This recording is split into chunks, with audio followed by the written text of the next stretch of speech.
Yo, what's up guys, it's Talon. So today we're going to be talking about early predictions on the meta. I'm going to give you guys the top 3 champions for every role in my opinion before playing the patch, because obviously the patch just came out. I've not played, I'm not going to play until the new season starts, which is tomorrow. So we're just going to give you my idea of what I think the best champions in the game will be, and then we'll revisit this in a week and I'll make a full meta report video after I've had time to play and try out different champions on the patch and everything like that. So starting off with top lane, I believe the 3 best champions in top lane will be Mordekaiser, Darius, and Renekton. And so I'm going to explain to you guys why now, of course.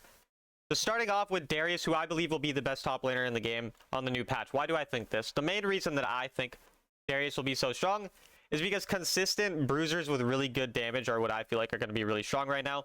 Because of the fact that every champion's getting tankier, everyone's getting more, health, just more survivability.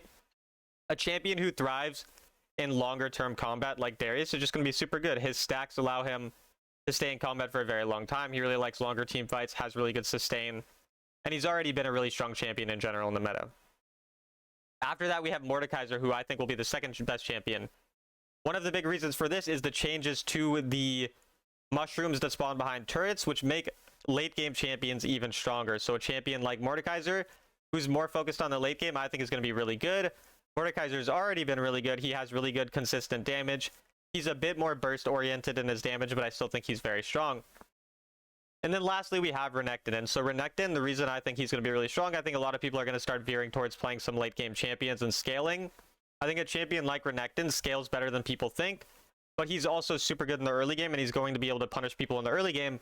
We're going to start picking these really late game champions. And so I think he'll still be able to punish them really hard with his overall early game strength, and that he actually scales pretty well. People don't usually think that he actually scales well. He's not necessarily a hard carry in terms of scaling, but he does pretty well because he can itemize a lot of different ways to end up being a really good tank, and so he can get that early pressure and transfer that early pressure to his later game champions and help them, kind of scale up and then still be very useful later on in the game. Okay, this next prediction for jungle has 1 pick that I am less sure of and 2 that I'm pretty confident in. So the 2 that I'm confident in are Ambessa and Vi. I think that these champions are both going to be really strong 100%. And then the third champion that I think is a bit, more controversial, I'm not sure if it will be top 3, but I'm going to predict that it will be, is Shyvana. I think Shyvana will actually be really strong. And so I'll start off with the 2 more obvious ones. Ambessa and Vi were already the 2 best junglers in the game, and they benefit from this patch really well. Ambessa has good sustained damage. She's really consistent. She's really strong overall. Her scaling's quite nice. She does really well with a lot of gold. Her early game skirmishing is still really strong. She doesn't really have a lot of weaknesses, and she's just pretty OP as a champion overall. Vi has better ganks, a very, very, very good ganking champion early on in the game. And it'll be really nice because her early game strength will allow her later game champions to get into the late game easier, which again, I think that mid lane and top lane are going to have a lot of scaling champions that are a lot more popular now. So I think having that jungler who can really gank and set up the team is going to be really nice. Again, Vi's damage is extremely consistent because it's based around her auto attacks for the most part. And then again, she still has pretty good burst damage. She's pretty consistent, scales well. Likes to build Heartsteel, which is a very good scaling item as well. So just overall, very strong champion. And then lastly, we have Shyvana. And so the main reason I think Shyvana is going to be strong is because of the fact that, again, she is a very consistent damage output champion. But alongside that, more late game champions being strong means that she's going to have an easier time getting to the late game because she's not going to get punished or invaded as much early. And then her being a lot tankier as well, due to the durability patch, everyone being harder to kill, means that you're not going to be able to punish her early game in the same way. So she's going to be able to very easily get to the later parts of the game, and her laners aren't going to die as easily because they're going to be tankier, so she's not going to have to worry as much about helping out laners. All of these reasons, to me, I think make Shyvana a very strong champion. Again, top 3 might be a bit much. That's why I'm, again, making a prediction video, and I'm going to predict some things that maybe won't occur, of course. Like I said, we'll make a video, afterwards talking about what really ends up being the meta, but that's overall my predictions are going to be Ambessa, Vi, and Shyvana for the top 3 junglers. All right, next up we have mid lane, and for me, I think the 3 best mid laners in the game will be Syndra, Echo, and Corki. And yes, you heard Corki right. That's not a, mistake. So we'll go on with the obvious ones first. So that's Syndra. Syndra, just very strong lane phase, very good champion. Scaling champions, again, benefit for reasons I already explained earlier. Her burst damage is still very high. She's still going to be able to one-shot squishy champions, even with the durability patch, but she's also going to do really good sustained damage. Her cooldowns are pretty low. Her damage is very consistent. Once you get scaled up, you're very, very good. Just a very OP champion. I think going to be the best mid laner in the patch. No questions asked there. Echo's wave clear makes it really good for him to be a consistent roaming champion. He still has good burst damage, and with champions like Lissandra, sorry, not Lissandra, with champions like Orianna, Syndra, still being very strong, Victor as well, Echo really does well into most of these mages. Lissandra is actually the one counter to him. Didn't mean to say that, but the other champions, again, very, very good for Echo to play against. So those types of mages he does very well into, and then that good wave clear allows him to roam and have a lot of impact early. And then the reason I think Corki is going to be really good, one is because of his buff. I do think that the buff is nice for Corki. But alongside that, I actually think that just the overall damage that he has is really good for this type of meta. So he's an AP champion, even though he does, you know, he's an auto attack ADC. He does a lot of AP, so he's actually going to do a lot of magic damage, which is what you're typically going to want in the mid lane. Alongside that, he has really good sustained damage, which again, we kind of explained is really, really good for this meta overall. Going to be really good at melting through those tanks. He can itemize in a lot of ways that will be really nice for that. And so for that reason, again, I'm kind of trying to choose one unique pick for each of these sort of choices, you know, to spice up the video a bit. Champions that I do think can potentially be really strong, but definitely have the chance to maybe not be as strong as I think they will in the meta.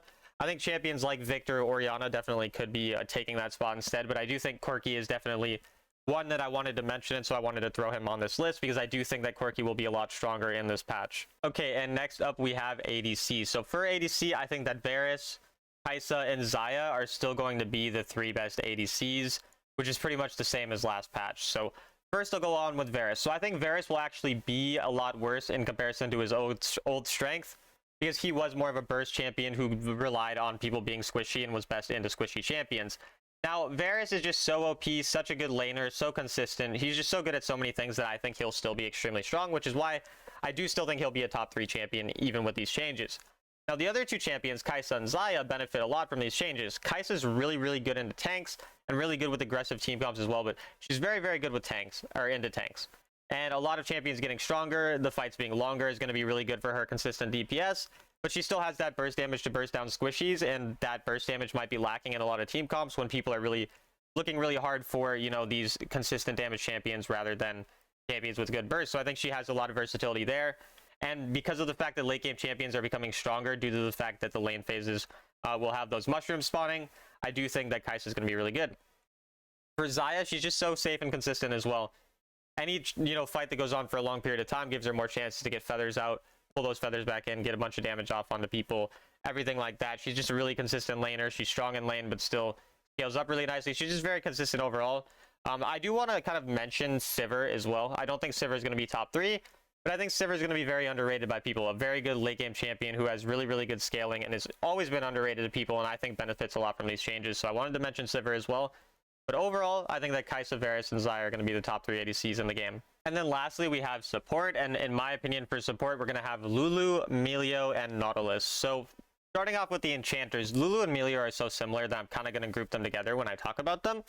But overall, the reason that these champions are really strong, 1, they're very consistent and good in lane, but still scale really well. And 2, they're really good with a lot of the best ADCs. Again, a lot of the ADCs that do really consistent damage, they're auto attackers. And these auto attackers benefit a lot from having a champion like Lulu or Milio, which obviously will buff their auto attacks. So these types of champions are going to be really strong for that reason. Additionally, things like Veil are just extremely strong. They now have that new enchant coming as well. A lot of items got changes where now you can get your healing buffed when you build certain items like Ardent Censer and Harmonic Echo, which I also think is a big buff to a lot of enchanters, and just overall enchanters have been OP for a long time. And I don't see anything changing with these patches because now they're also going to be harder to one-shot as an assassin, so it's going to be even easier to survive on them, all of these types of things. Nautilus specifically, though, I think is going to be the best tank option, similar to how he usually is. He has really consistent CC. He's a strong laner, and he can break open games really well, does pretty well into these enchanters, and just overall, if you need frontline, he's going to be pretty much the best frontline champion that you can pick in the support role, which is why I would still put him like above some of the other enchanters right now, because I think, you know, sometimes you still do need frontline in the support role, and he's pretty much the best champion to provide that overall. So that's going to be it for the video, guys. Just wanted to early predict the meta. Again, I know some of these things will probably be incorrect. We'll let you guys know the entire meta. In roughly, I would say a week, we'll make a full video on the meta. It'll be titled something along the lines of Meta Report as well. We'll make it in a week, talk about all the specifics there. But for now, these are some of my early predictions for the meta. A lot of them probably pretty safe, but a couple of spicier things as well. So as always, I hope you guys enjoyed the video. If you're interested in coaching, just DM me on Discord, Talon1169. It's just $15 for an hour of coaching. I have memberships as well if you want to join that, and I'll see you guys in the next video.